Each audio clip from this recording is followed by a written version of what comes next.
ఇంత లేట్ అయింది ఏందిరా?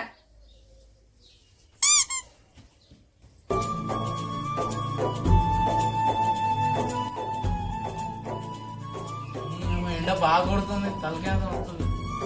షాయన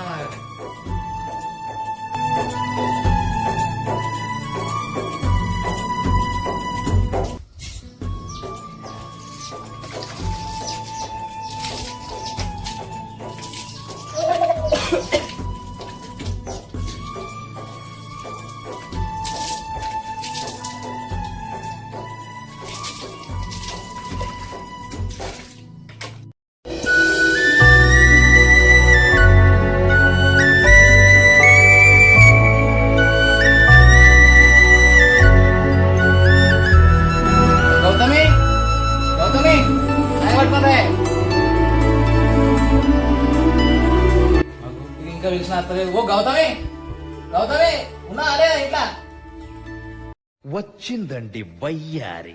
ఎందుకు పిలిచినావు? అప్పటి నుంచి అడుగుతున్నావు. చాయ్ పట్టుకరమ్మా అప్పుడు అనగా ఏది ఆయన నువ్వు అడగగానే కాఫీలు టీలు పెట్టడానికి నీకేం పని మనిషిని కాదు. మా అవ్వ ఇలాంటి పనులు నేర్పలేదు, చెప్పలేదు కూడా. నువ్వు పెట్టేయకపోతేంది నేనే పెట్టుకుందా అవుతా షాయ్. సార్ ఏంటి సార్ అది? నువ్వు పెట్టేయకపోతేంది నేనే పెట్టుకుందా అవుతా షాయ్. సరే గాని మన పెళ్లి ఫోటోలు వచ్చినాయిదా? ఏం వాడకవయ్యా? అబ్బో, ఈ ఫోటో ఎట్లా వచ్చింది? మస్తు వచ్చింది. అయితే ఏం చేయమంటావు? వెళ్తాన చూపిస్తే ముదిరిపోయిన బెండకాయ ఎండిపోయిన చేపలు లెక్క ఉన్నది అంటారు. అందుకే నేను ఎవరిని విలువలేదు పెళ్లికి. అసలు మెంటల్దానా ఏం మాట్లాడుతున్నావు? నీకన్నా అర్థమవుతుందా? ముదిరిపోయిన బెండకాయ ఏంది, ఎండిపోయిన చేప ఏంది? మీ దోస్తుల కోసమని నువ్వు కాపురాన్ని బంద్ చేస్తావా? చెప్పే గౌతమి. నీకేంది? అందమైన అమ్మాయి పెళ్ళంగా దొరికింది. నువ్వే బయట ఎవరికైనా చూపిస్తావు. నేనే చూపించాలంటే అందరూ కళ్ళన్ని బయట పడితే నవ్వుతారు. అందుకే మన పెళ్లికి ఎవరిని విలువలేదు. నువ్వు కూడా మన ఇంటికి ఎవరిని రానియకు, అర్థమైందా? మరి అంత ఇష్టం లేనప్పుడు పెళ్లికి ముందే అయిపోవచ్చునే. చెప్తా అనుకునేసరికి మా అవ్వాయి వింటాయి కదా, పెళ్ళినికి అన్ని సర్దుకుంటాయి అన్నారు. ఉండేది నేను కదా, వాళ్ళు కాదు కదా. సరేనే గౌతమి, నీకు నచ్చినట్టు ఉండు. నేను కూడా నేను ఏమన్నా నీకేమైనా అవసరం అయితే నేను తీసుకొస్తా. సరే మంచిది.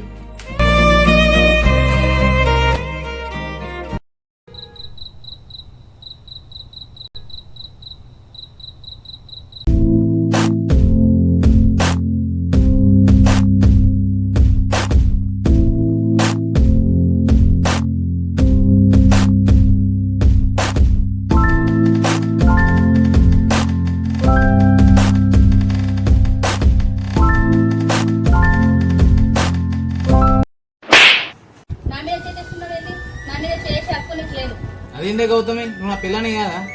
మా ఇంట్లో బలవంత పెట్టా నేను పెళ్లి చేసుకున్నా. బలవంతంగా కాపురం చేయలేను కదా. నువ్వు నేను కలిస్తే నీళ్ళంటోడే పుడితే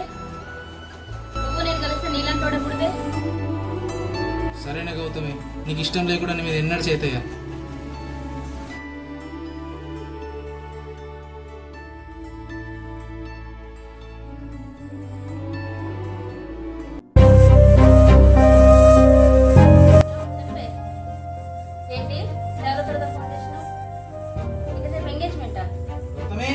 నేను మా ఆయన కలిసి రావాలా? నువ్వు మీ ఆయన బాగానే ఉన్నారు. నాకే ఆయనతో రావాలంటే ఏదోలా ఉంది. నేను కాలేజీలో ఉన్నప్పుడు చాలా మంది నా వెనుకబడ్డారు. పోయి కర్రోని పెళ్లి చేసుకున్నా. సరే ఉంటే నాకు పనులు తిన్న తర్వాత తీసుకో. ఏంటి విడాకుల పత్రం? ఏంటి విడాకుల పత్రాలా? కలిసి ఉండి దూరంగా ఉండే బదులు దూరంగా ఉండి సంతోషంగా ఉన్నా.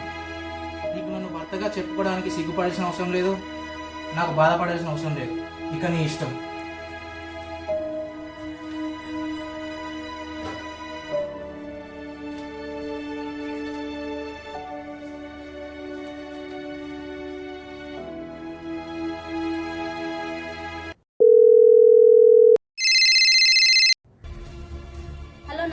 ఆ బిడ్డ ఒకసారి ఇంటికి రావా తొందరగా. అత్తన్నారా?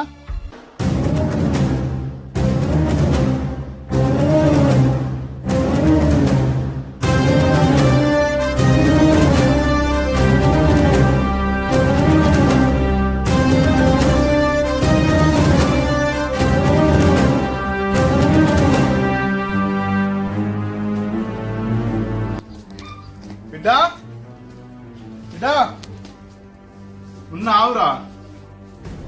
ఏంది తల్లి ఫోన్ చేసినావు? మాకు వచ్చినావానే? వచ్చినావు మామ? ఆ బిడ్డ వచ్చిన బిడ్డ. అల్లుడు మంచిగా ఉన్నారా? ఎందుకో తొందర రమ్మని ఫోన్ చేసినావు బిడ్డ? ఏం మంచిగా ఉంటాడేమో మామ. నీ బిడ్డ సంగతి తెలిసా? ఏంది అల్లుడు గట్లా అంటాను? ఏంది బిడ్డ అల్లుడు గట్లా అంటాడు? ఏందో నీ బిడ్డనే అడుగు మామ.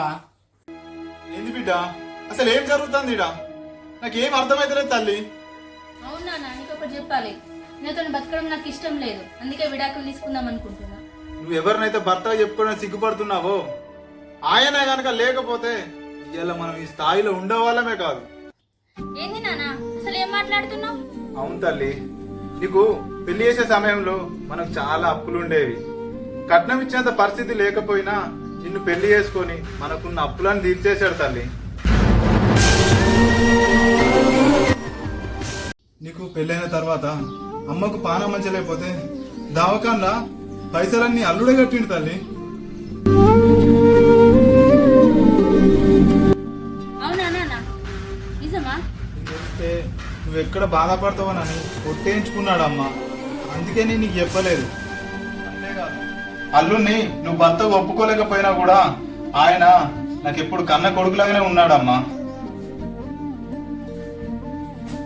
మన కోసం ఇంత చేసిన మనిషిని ఇన్ని రోజులు ద్వేషించాను నాన్న. నా తప్పు నేను తెలుసుకున్నాను. సారీ అండి, నన్ను క్షమించండి.